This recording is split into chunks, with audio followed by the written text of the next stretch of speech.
Fundamentals of physical geography में हम एक कदम और आगे बढ़ते हैं। देखिए, हम वेदरिंग के बारे में पढ़ रहे हैं एक्सोजेनेटिक जियोमॉर्फिक प्रोसेसेस के अंदर। हमारा चैप्टर है जियोमॉर्फिक प्रोसेसेस, जिसके अंदर आज हम एक्सोजेनेटिक जियोमॉर्फिक प्रोसेसेस के अंदर नेक्स्ट वेदरिंग पढ़ने जा रहे हैं, and that is chemical weathering.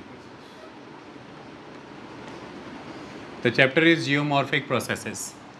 हमने एक्सोजेनेटिक जियोमॉर्फिक प्रोसेस के अंदर वेदरिंग शुरू किया हमारे लास्ट लेक्चर के तहत। उस वेदरिंग में हमने फिजिकल और मैकेनिकल वेदरिंग के बारे में पढ़ लिया। आज हम आगे बढ़ रहे हैं और हम केमिकल वेदरिंग से पढ़ना शुरू कर रहे हैं। केमिकल वेदरिंग सिंपली मतलब क्या? केमिकल वेदरिंग मतलब यहाँ पर जो वेदरिंग के एजेंट एक्टिव हैं वो हैं विंड, वाटर मेनली। ये विंड एंड वाटर कब एक्टिव एजेंट की तरह बिहेव करेंगे? जब ये केमिकली एक्टिव हो जाएंगे। जब ये केमिकली इनर्ट स्टेट में है तब नहीं, जब ये केमिकली एक्टिव हो जाएंगे। फॉर एग्जाम्पल, अगर हम वाटर की केमिकली एक्टिव होने की बात करें तो सपोज जब रेन वाटर में कार्बन डाइऑक्साइड घुल जाएगा तो वो एक एसिड बन जाएगा। जैसे कि हम कार्बोनिक एसिड का जिक्र करते हैं, तो आगे जा कर के जब हम कैल्शियम कार्बोनेट और वाटर जब इसको रिएक्शन करेंगे ये समझ जाओगे आप। हालांकि हमने पहले के लेक्चरों में भी बताया। तो जब रेन वाटर के अंदर कार्बन डाइऑक्साइड मिल जाएगा तो वो एसिड हो जाएगा सिंपली। और जब वो एसिड हो जाएगा तो अब वो एक एक्टिव एजेंट ऑफ वेदरिंग बन चुका है। क्यों बन चुका है एक्टिव एजेंट ऑफ वेदरिंग? क्योंकि अब वो केमिकल रिएक्शन को इनिशिएट कर देगा। सो केमिकल वेदरिंग होने के लिए ये बहुत ज़रूरी है कि जो रॉक है उसकी जो सरफेस लेयर है जो एक्सपोज्ड है टू द वेदरिंग, उसकी केमिकल रिएक्शन प्रोसेस एक्टिवेट हो जाए। जब केमिकल रिएक्शन प्रोसेस एक्टिवेट हो जाएगा तो different type of chemical weathering है, उनमें से कोई ना कोई वेदरिंग हो जाएगी। अभी हम आज जिसे स्टडी करने जा रहे हैं उसमें सॉल्यूशन को स्टडी करने जा रहे हैं अभी, उसके बाद सारे आगे करेंगे। और उसमें रोल ज़्यादा डोमिनेंट प्ले करती है कार्बन डाइऑक्साइड। ओके, तो आपके पास प्योर वाटर है, आपके पास डिस्टिल्ड वाटर है। डिस्टिल्ड वाटर जो आप इन्वर्टर्स में डालते हैं, प्योर वाटर फ्रेश वाटर जो आप पीते हैं, ये केमिकली इनर्ट है। लेकिन अगर इसमें एटमॉस्फेरिक कार्बन डाइऑक्साइड घुल जाए, मिक्स हो जाए, तो फिर ये केमिकली एक्टिव हो जाएगा। केमिकली एक्टिव होने का मतलब ये केमिकल रिएक्शंस को एक्टिवेट करेगा।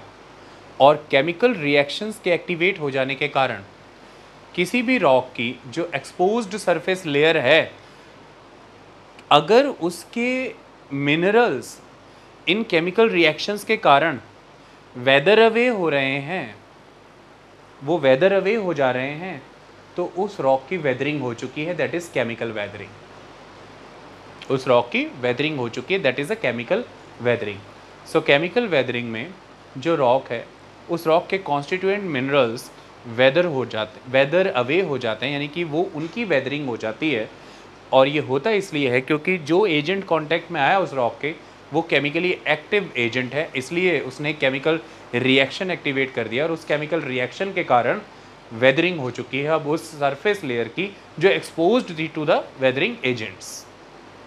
ओके, तो ये हम इसको पढ़ेंगे। तो इस वाया जब आपके मिनरल्स ही वेदर अवे हो गए, उनकी वो चले गए, तो जो रॉक है आप ये कहेंगे कि वो डिकम्पोज हो गई, डिसइंटीग्रेट हो गई। और ये हुई किस वाया है? केमिकल रिएक्शन के वाया। तो ये डिकम्पोज्ड रॉक अब इस समय केमिकली डिकम्पोज्ड रॉक है, तो ये केमिकल वेदरिंग प्रोसेस है। इतनी बात समझ आई? आप अलग अलग केमिकल वेदरिंग प्रोसेस समझेंगे, जैसे आप solution, oxidation, carbonation, hydration, hydrolysis, chelation, reduction, इन सबको कंसिडर कर सकते हैं केमिकल वेदरिंग प्रोसेस में। जो ज़रूरी हैं वो सारे मेजर केमिकल वेदरिंग प्रोसेस हम स्टडी करेंगे जो आपकी किताब में गिवन है। एनसीईआरटी में तो बहुत थोड़ा सेगमेंट है, हम जीसी लियोंग और सविंदर सिंह को फॉलो करके जो नेसेसरी कंटेंट है वो निकालेंगे। ओके, तो पहले इसको इतना पढ़ लेते हैं, जो एनसीईआरटी में लिखा है पहले वो थोड़ा समझ लेते हैं। Chemical weathering processes, a group of weathering processes which is solution, carbonation, hydration, oxidation etcetera. A group of weathering processes on the rocks, ये सारे के सारे वेदरिंग प्रोसेसेस रॉक पर लगेंगे और क्या करेंगे, टू डिकम्पोज, डिज़ोल्व और reduce them to fine clastic state. Clastic state खंड खंड में तोड़ देंगे, उन्हें विभाजित कर देंगे। So a group of weathering processes on the rocks to decompose, dissolve, decompose करेंगे, डिज़ोल्व करेंगे और रिड्यूस कर देंगे रिडक्शन के via them to fine clastic state through chemical reactions by oxygen, surface and soil water या surface water और soil water and other acids। तो role play करेगा ऑक्सीजन, रोल प्ले करेगा कार्बन डाइऑक्साइड, रोल प्ले करेंगे acids, क्योंकि पानी में carbon dioxide हो जाएगा तो वह एसिड ही मिल जाएगा। या फिर बायोलॉजिकल लाइफ फॉर्म्स जब फूड ब्रेक डाउन करती हैं तो कई तरह के एसिड्स रिलीज़ करती हैं और वो भी ऑर्गेनिक एसिड कहलाते हैं। तो what ever be the thing, okay. तो एसिड्स, सॉइल वाटर या सरफेस वाटर, ऑक्सीजन, ये सारे के सारे केमिकल रिएक्शन को जन्म देने में रोल प्ले करेंगे और इन केमिकल रिएक्शंस के कारण रॉक्स डिकम्पोज हो जाएंगी या डिज़ोल्व हो जाएंगी और या रिड्यूस हो जाएंगी। किसमें? फाइन क्लास्टिक स्टेट में। वो एक सिंगल यूनिफाइड स्टेट में होने के बाद फिर फाइन क्लास्टिक स्टेट में चली जाएंगी, खंड खंड में बदल जाएंगी। ये एनसीईआरटी कहना चाह रही है, ओके। आगे वो कह रही है वाटर एंड एयर। जिस वाटर एंड एयर की बात कर रही है, वाटर की जब बात है तो it's talking about the oxygen, air की जब बात है तो talking about the carbon dioxide. Air packet में, एटमॉस्फेयर में there is carbon dioxide, water you are talking about there is oxygen, hydrogen and oxygen. So it's talking about water and air along with heat. So when you are talking about water, you are talking about oxygen. You are talking about even carbon dioxide as well. You are talking about air. You are talking about oxygen and carbon dioxide as well. तो ये जब आप water and air की बात करते हैं तो you are talking about oxygen and carbon dioxide technically. So when you are talking about water, your meaning is oxygen and carbon dioxide. Suppose when you are talking about air, you are talking about oxygen and air, carbon dioxide. Actually में air में क्या कौन प्रभाव करने वाला है? उसमें समाहित ऑक्सीजन और कार्बन डाइऑक्साइड प्रभाव करने वाली है। पानी में कौन प्रभावित करने वाला है? उसमें समाहित ऑक्सीजन और कार्बन डाइऑक्साइड प्रभावित करने वाली है। तो टेक्निकली जो भी खेल खेला जाएगा ऑक्सीजन एंड कार्बन डाइऑक्साइड के द्वारा खेला जाएगा। केमिकल रिएक्शंस को एक्टिवेट करने की जिम्मेदारी इनकी है। ये बॉन्ड बनाएंगे, आगे जा कर के नए कंपाउंड्स बनेंगे, वो इनकी बदौलत बनेंगे। इसलिए नाम तो पानी और हवा का ही होगा क्योंकि ये उसी में समाये हैं, पर काम असल में इनका होगा, ओके। तो आप कह रहे हैं ये पानी के कारण केमिकल वेदरिंग हो गया, असल में हुआ क्या, किस वजह से होगा? उस पानी में कार्बन डाइऑक्साइड है, इस वजह से होगा। आप कहेंगे कि ये हवा के कारण इसका वेदरिंग हो गया, असल में हुआ इसलिए है कि रॉक में थोड़ा आयरन था और हवा में ऑक्सीजन था, तो दोनों मिलकर के ऑक्सीडेशन को जन्म दे करके ऑक्साइड बना दिया। तो खेला जो खेला जा रहा है वो ऑक्सीजन, कार्बन डाइऑक्साइड, इन सब के द्वारा खेला जा रहा है, पर ये किसी न किसी में प्रेजेंट है, जैसे एयर में प्रेजेंट है या वाटर में प्रेजेंट है, इसलिए ये ऐसे लिखा हुआ है। सो air and water and air यानी कि ऑक्सीजन एंड कार्बन डाइऑक्साइड दोनों ही मान लो। तो water and air along with heat, heat is also important. Chemical reactions में आपने पढ़ा ही था, heat is important. So water and air along with heat must be present to speed up all chemical reactions. तो जो भी हमने chemistry में केमिकल रिएक्शंस पढ़े हैं उसमें हमने देखा कि वाटर, एयर, हीट ये होने चाहिए अगर आप चाह रहे हैं कि कोई भी केमिकल रिएक्शन रफ्तार पकड़े या एक्टिवेट हो। ओवर एंड अबव इन सब चीज़ों की अगर बात छोड़ भी दें तो carbon dioxide present in the air, जो कार्बन डाइऑक्साइड एयर में प्रेजेंट है, या फिर decomposition of plants and animals. अगर प्लांट्स एंड एनिमल्स अगर डिकम्पोज होते हैं तो it increases the quantity of carbon dioxide underground, okay. जो कार्बन डाइऑक्साइड एयर में प्रेजेंट है, the carbon dioxide present in the air, और या फिर जो भी एनिमल्स या प्लांट्स को डिकम्पोजिशन हो रही है, वो डिकम्पोज किए जा रहे हैं, उसकी वजह से जो कार्बन डाइऑक्साइड है, इन दोनों चीज़ों की वजह से, if the carbon dioxide is present in the air, second due to the decomposition of plants and animals, जो quantity of carbon dioxide underground है वो इंक्रीज़ हो रही है। क्यों इंक्रीज़ हो रही है? सिंपल कहानी ये है कि मान लीजिए कि पेरेंट रॉक है, पेरेंट रॉक के ऊपर कोई एक्वेफर है, वाटर बॉडी, और उसके ऊपर सपोज़ कीजिए कि सॉइल लेयर है और उसके ऊपर एटमॉस्फेयर है। तो क्या हो रहा है, बरसात हो रही है, एटमॉस्फेयर में देयर इज़ कार्बन डाइऑक्साइड, पानी के साथ कार्बन डाइऑक्साइड रिएक्ट कर रही है, वीक एसिड क्रिएट हो रहा है। एक जो एसिड क्रिएट होता है वीक नेचर का होता है, तो यहाँ पे पानी वीक एसिड में बदल गया, यानी कि वो एक्टिव कैटेगरी का सॉल्वेंट हो गया। अब इट्स अ सॉल्वेंट ना, वो किसी को भी अब घुला लेगा। हम पानी को सॉल्वेंट ही मानते, जो उसमें घुल रही हैं चट्टानें वो सॉल्यूट हैं, और घुले पानी में घुली हुई चट्टानों के बाद जो हम देख रहे हैं ये सॉल्यूशन बना है। Solvent plus solute is equal to solution. तो पानी में जब ही एटमॉस्फेयर में एग्जिस्ट कर रही कार्बन डाइऑक्साइड जब घुल रही है, तो अल्टीमेटली वो एक्टिव सॉल्वेंट बन जा रहा है, और अब वो केमिकली रिएक्टिव है, इनर्ट नहीं है, और अब वो केमिकल रिएक्शंस को जन्म देगा। तो इस तरह से जब पर्यावरण में जितनी ज़्यादा कार्बन डाइऑक्साइड रहेगी, जब बरसातें होंगी, तो वो कार्बन डाइऑक्साइड उन बरसातों के बया जब मिट्टी पे गिरेगी तो रिस करके वो पानी अंडरग्राउंड वाटर बॉडीज़ या अंडरग्राउंड पेरेंट रॉक्स तक जाएगा और उसकी वेदरिंग करेगा। दूसरी तरफ जब बरसात हो रही है और सॉइल लेयर में बहुत सारा ऑर्गेनिक मैटर डिकम्पोज हुआ है, तो भी वहाँ पर एसिड्स रिलीज़ होंगे, और जो पानी ज़मीन पर गिरा सॉइल पर, वो परकोलेट होने के समय उस ऑर्गेनिक एसिड के साथ अपना संबंध बना लेगा।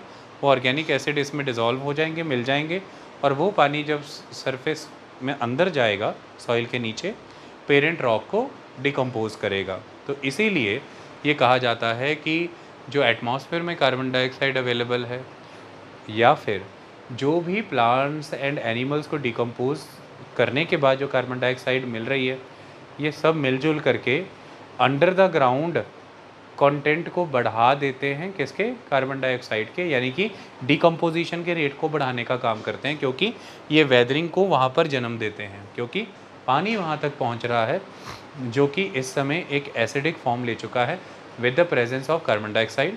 कार्बन डाइऑक्साइड चाहे पर्यावरण से मिली या फिर सॉइल से गुजरते हुए मिली, whatever be the source. Okay, तो लिखा है कि over and above the carbon dioxide present in the air, आगे decomposition of plants and animals increases the quantity of carbon dioxide underground। Okay, ये कार्बन डाइऑक्साइड के content को underground बढ़ा देता है, और उसकी वजह से फिर वेदरिंग और फास्ट हो जाएगा और बड़े स्केल पर हो जाएगा। इतनी बात समझ में आई? तो अभी तक रोल जो चल रहा है वो कार्बन डाइऑक्साइड का चल रहा है, ऑक्सीजन चल रहा है। मेनली हम जिसकी डिस्कशन आगे करने जा रहे हैं, dominant feature is the carbon dioxide.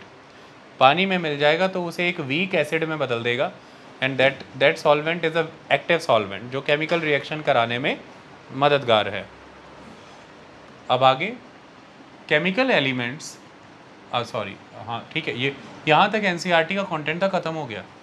आगे बढ़ रहे हैं हम दूसरे कंटेंट के साथ, थोड़ा फिर से समझ रहे हैं केमिकल वेदरिंग को। लिखा क्या है कि chemical elements present in air and water, talking about oxygen, carbon dioxide, chemical elements उनको कह रहा है ये। Chemical elements present in air and water are sufficient enough to set up chemical reactions in the surface layer of exposed rocks। तो actually में air and water में exist कर रहे जो केमिकल एलिमेंट्स हैं लाइक ऑक्सीजन, कार्बन डाइऑक्साइड, ये पर्याप्त होते हैं, सफिशिएंट इनफ होते हैं कि ये केमिकल रिएक्शन को सेटअप करे, एक्टिवेट करे on the surface layer of exposed rocks. Okay, so the chemical elements present in the air and water are sufficient enough to set up chemical reactions in the surface layers of the exposed rocks। अब ये chemical reactions क्या करते हैं? Such reactions weaken or entirely dissolve certain constituents of the rocks। तो जो rocks के अलग अलग constituents है, जैसे यहाँ पे ग्रेनाइट की स्टडी ले ले तो हम सब जानते हैं ग्रेनाइट किन मिनरल से बनता है, जैसे क्वार्ट्स, फेल्सपर और माइका। अब इनमें से जो फेल्सपर है वो ज़्यादा ससेप्टेबल है टू द डिसोल्यूशन, उसकी वो ज़्यादा वल्नरेबल है डिज़ोल्व होने के लिए, उसकी टेंडेंसी है ज़्यादा डिज़ोल्व होना। तो सपोज़ कीजिए जब केमिकली एक्टिव वाटर यानी कि एक्टिव सॉल्वेंट के रूप में पानी जब ग्रेनाइट रॉक के संपर्क में आएगा, जैसा कि किताब में एग्जांपल दिया है मलेशिया का, वहाँ पे ग्रेनाइट रॉक काफ़ी डोमिनेट करती है, और ग्रेनाइट रॉक सरफेस वहाँ पे बहुत ही पिटेड है और रफ़ है। इतना रफ़ कैसे हुआ वो, जबकि उसे रफ़ नहीं होना चाहिए था, भूरा सा नहीं होना चाहिए था। पिट्स क्रिएट हुए हैं, खड्डे खड्डे क्यों हुए हैं? वो इसलिए हुए हैं कि वो जो ग्रेनाइट सरफेस है उसमें फेल्ड्सपर, माइका और क्वार्ट्ज तीनों थे, लेकिन फेल्ड्सपर ज़्यादा ससेप्टेबल है टू द केमिकल वेदरिंग। ऐसे में केमिकली एक्टिव वाटर जब उस ग्रेनाइट के संपर्क में आया तो उसने फेल्ड्सपर को वेदर अवे कर दिया। फेल्ड्सपर निकल के डिज़ोल्व होकर पानी के साथ वहाँ से गया। जब फेल्ड्सपर वहाँ से गया तो फिर वो तो निकल गया, ख़त्म कहानी। फिर धीरे धीरे धीरे धीरे कम रेट के साथ क्वार्ट्ज भी लूज़ होगा। अब क्वार्ट्ज भी जाएगा, और जैसे ही क्वार्ट्ज लूज़ होगा तो वो वहीं पर वेदर्ड सैंड के रूप में बिखर जाएगा, है ना। तो अल्टीमेटली जो सरफेस है वो रफ़ हो जाएगा, पिटेड हो जाएगा। हम ये मान जाएंगे कि केमिकल वेदरिंग ने अपना रोल प्ले कर दिया है।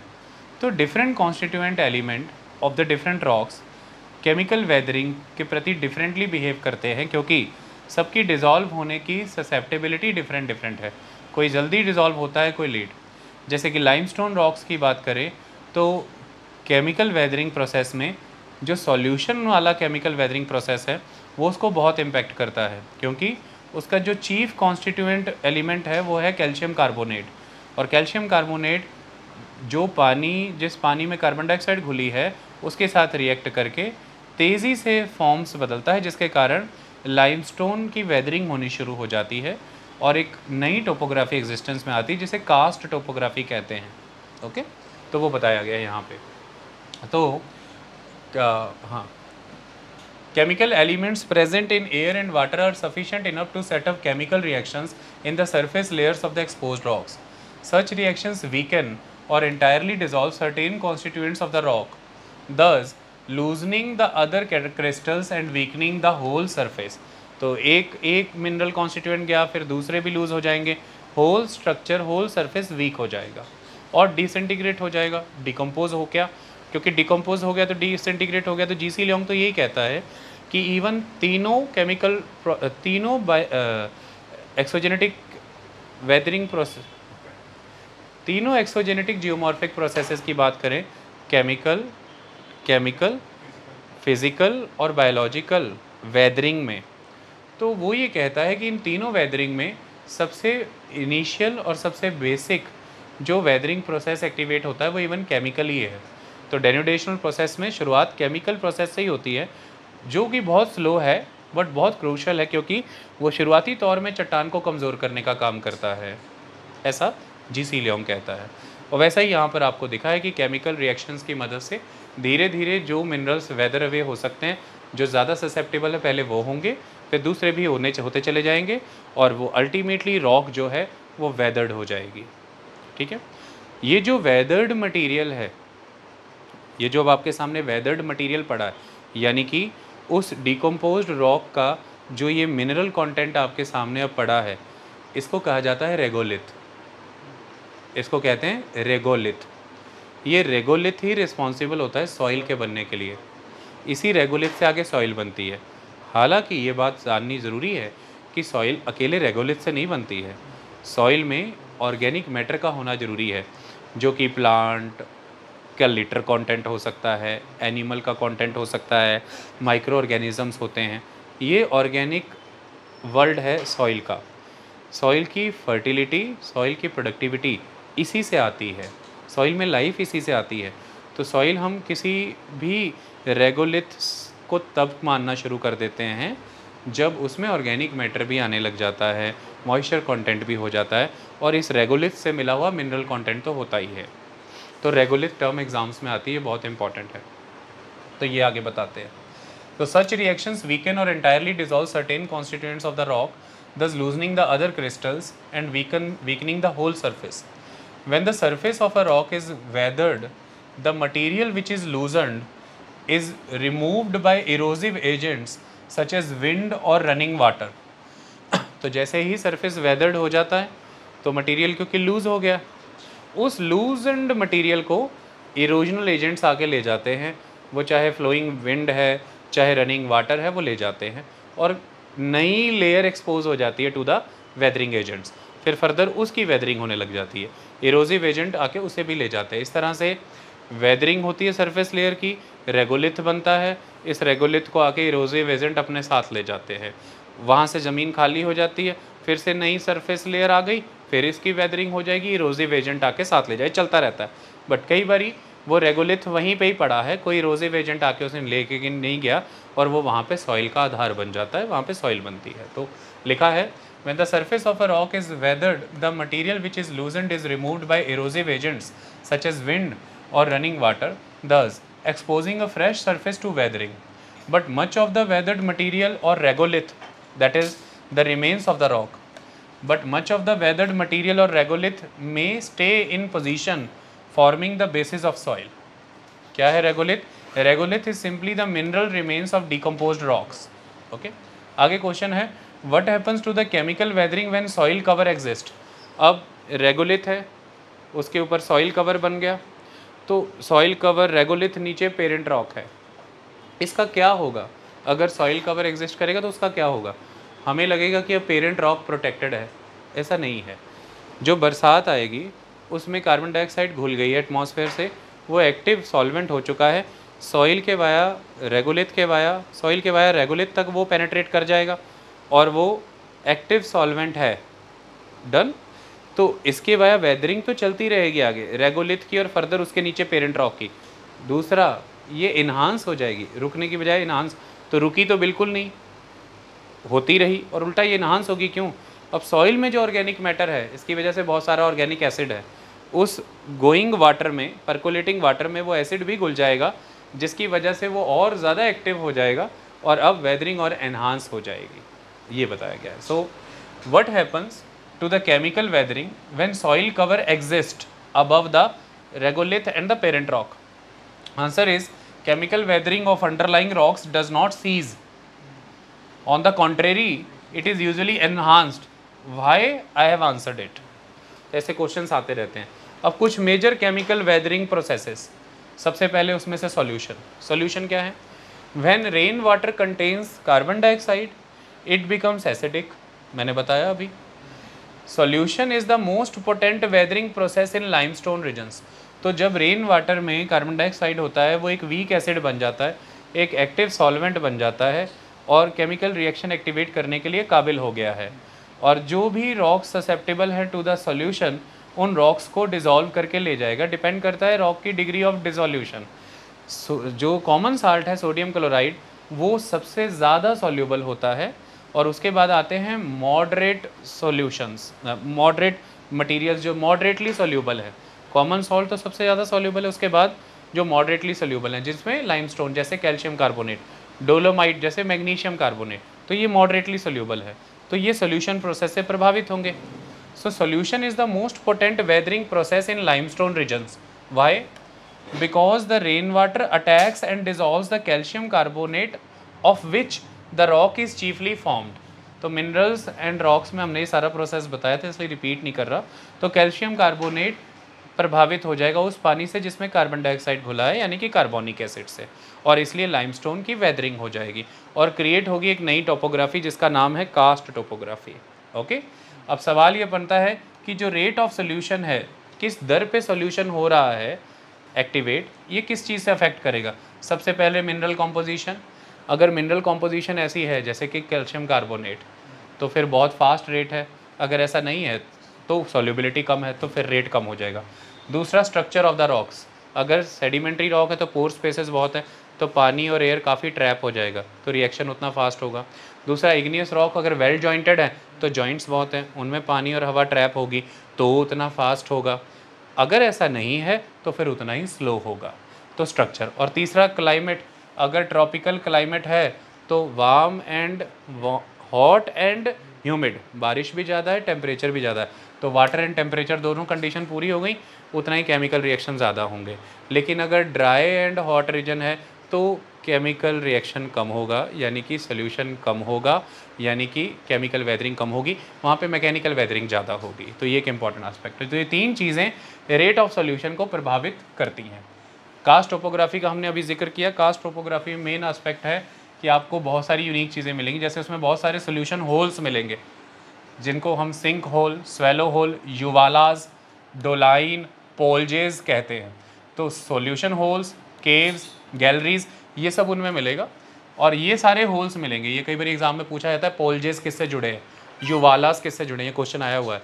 Answer is the karst topography. अभी मैं आपको फोटो में पहले ये दिखा देता हूँ, फिर हम आगे बढ़ते हैं। तो ये इमेज देख लेते हैं पहले आगे बढ़ने से।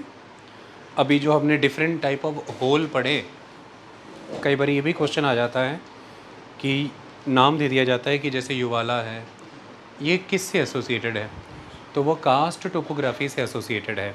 इसमें वो नज़र आ रहे हैं, जैसे ये डोलाइन है, ये देखिए दिस इज़ द डोलाइन, ये जो खड्डा है this hole is a doline. उसके अलावा ये जो सिंक कर गया नीचे की तरफ, this is the sink hole. तो पहले डोलाइन बनेगा, with the passage of time वो इसमें बदल जाएगा सिंक होल में। तो ये सिंक होल है, एक समय का सिंक होल एक समय का डोलाइन ही है। ओके, दूसरी और इमेज दिखाते हैं, उससे और क्लियर दिखेगा। ध्यान से देखिए, जैसे कि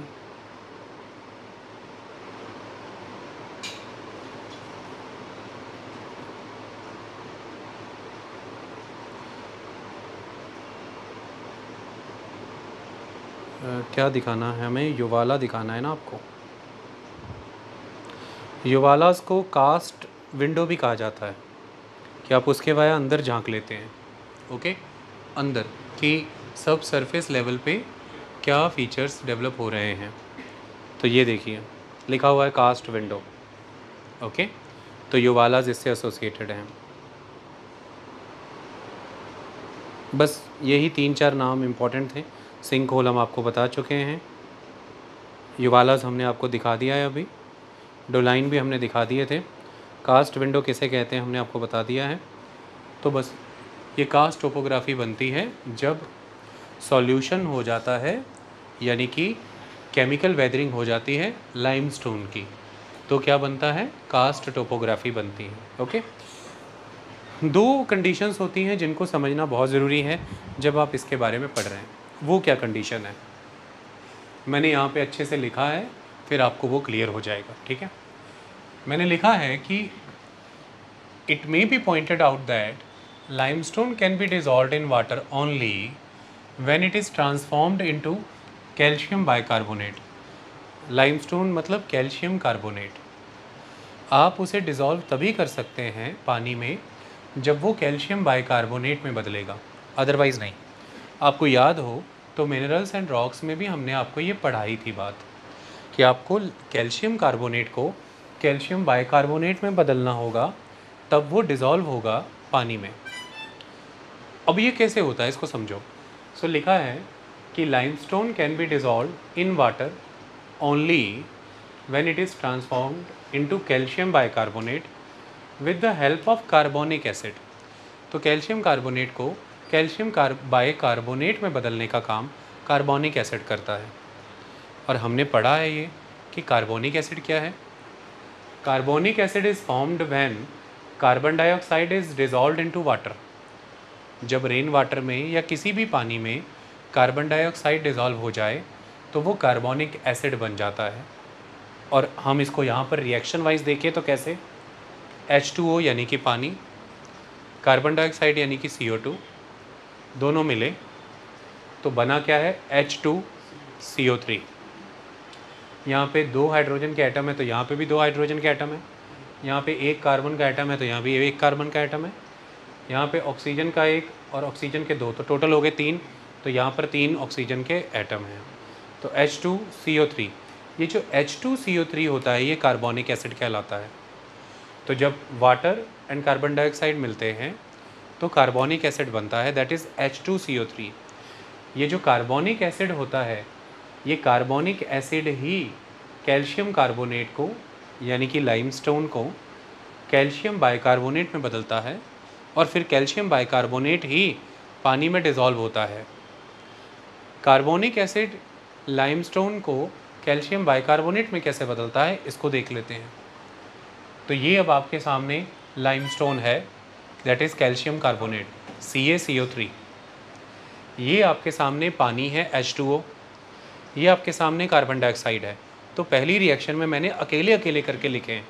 मैं चाहता तो पानी और कार्बन डाइऑक्साइड को इकट्ठे लिख सकता था H2CO3 that is carbonic acid, पर मैंने अलग अलग लिखा। तो लाइमस्टोन रिएक्ट होने जा रहा है पानी से, वो पानी जिसके साथ कार्बन डाइऑक्साइड मिला होगा। तो क्या बन कर के आएगा यहाँ पर Ca ब्रैकेट में HCO3, तो ये क्या बन कर के आया, दैट इज़ कैल्शियम बाइकार्बोनेट। ये यहाँ पे 2 लगा हुआ है ना, 2, तो it is calcium bicarbonate. Bi मने 2, ओके। तो अब इसको हम दूसरे तरह से देखें।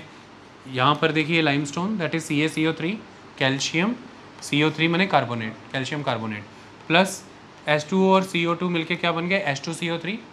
तो लाइमस्टोन प्लस कार्बोनिक एसिड क्या बना, कैल्शियम बाइकार्बोनेट।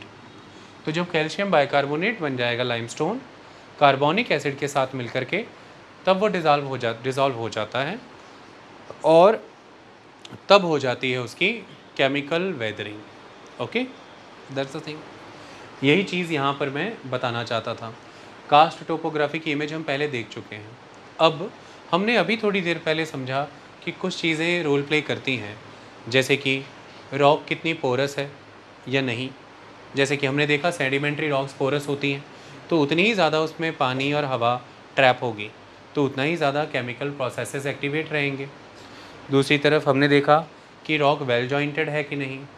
अगर वेल जॉइंटेड रॉक है तो जो जॉइंट स्पेसेस हैं उसमें उतना ही पानी ट्रैप होगा और आगे उतना ही केमिकल रिएक्शंस होंगे उस पानी के द्वारा, और वो रॉक डिकम्पोज होगी, डिसइंटीग्रेट होगी। लेकिन अगर रॉक में इस तरह से जॉइंट्स नहीं हैं तो रॉक केमिकल वेदरिंग को रेजिस्ट करेगी। इसकी वजह से क्या होता है, हम किताब में मलेशिया का एग्जांपल है तो मलेशिया का एग्जांपल लेते हैं, और हमने बताया था कि ग्रेनाइट रॉक पे हम केमिकल वेदरिंग करके बता रहे हैं आपको, जिसमें कि फेल्सपर है, माइका है, क्वार्ट्स है। हम अभी उसी का जिक्र कर रहे थे। तो हमने वहाँ पर देखा है कि अगर वहाँ पर ग्रेनाइट रॉक रीजन्स को देखें तो आपको कोर स्टोन कॉन्सेप्ट मिलता है वहाँ पे। मैंने यहाँ पे कोर स्टोन कॉन्सेप्ट लिखा है। क्या होता है ये कोर स्टोन कॉन्सेप्ट? आप ऐसा मान करके चलिए कि आपके सामने सपोज़ कीजिए ये आपके सामने रॉक है, ठीक है। अब दिस द रॉक। अब ये रीजन आप मान के चलिए this is the well jointed area. इस रीजन को भी आप मान के चलिए कि ये वेल जॉइंटेड है। तो जॉइंट्स हैं अगर, तो उनमें एयर एंड वाटर ट्रैप होगा, केमिकल प्रोसेसेस वहाँ पर ज़्यादा एग्जीक्यूट होंगे, तो वहाँ पर decomposition and disintegration of the rock ज़्यादा होगा। तो ये रीजन आप देखेंगे कि इरोड होता जा रहा है, दिस रीजन। इसी तरह से आप देखेंगे ये रीजन भी इरोड होते जा रहा है, लेकिन ये रीजन इरोड नहीं हुआ। तो ये जो देखेंगे आप कि ये जो सराउंडिंग रीजन है ये इरोड हो गया, लेकिन ये रीजन इरोड नहीं हुआ। तो इस पूरे ब्लॉक को अगर कंसिडर करें हम, this whole block if will consider,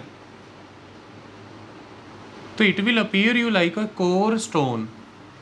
आप देखेंगे दूर से तो ये आपको एक स्टोन की तरह नज़र आ रहा है, like a core stone. Why? It is offering resistance to the weathering. Why? Due to its structure. Why? Because इसमें जॉइंट्स नहीं हैं, और जॉइंट्स ना होने के कारण ये अपने सराउंडिंग रॉक्स के मुकाबले ज़्यादा रेजिस्टेंस ऑफर कर गया। जबकि ये पॉसिबिलिटी है कि ये भी वही रॉक हो जो रॉक सराउंडिंग वाली है, लेकिन स्ट्रक्चरल चेंजेस के कारण कि इसके जॉइंट्स इसमें नहीं हैं, सराउंडिंग वाले रॉक्स में जॉइंट्स हैं, इस वजह से इसने रेजिस्टेंस ऑफर कर दी, ये कोर स्टोन बन गया। और कई केसेस में ऐसा होता है कि जो जितना सारा रॉक का पीस है उसमें एक रॉक का पीस ऐसा है जो सराउंडिंग रॉक के स्ट्रक्चर से डिफरेंट है, दूसरा वो रॉक भी टोटली अलग है। तो इस वजह से भी वो ऐसी रॉक है और उसका स्ट्रक्चर ऐसा है कि वो रेजिस्टेंस ऑफर कर रहा है, और सराउंडिंग रॉक मटेरियल का नेचर ऐसा है, स्ट्रक्चर ऐसा है कि वो रेजिस्टेंस ऑफर नहीं कर सकता। तो वो सराउंडिंग रीजन के रॉक्स वेदर हो जाएंगे, लेकिन जो कोर रीजन में रॉक वेदर नहीं हुई वो कोर स्टोन की तरह नज़र आता है।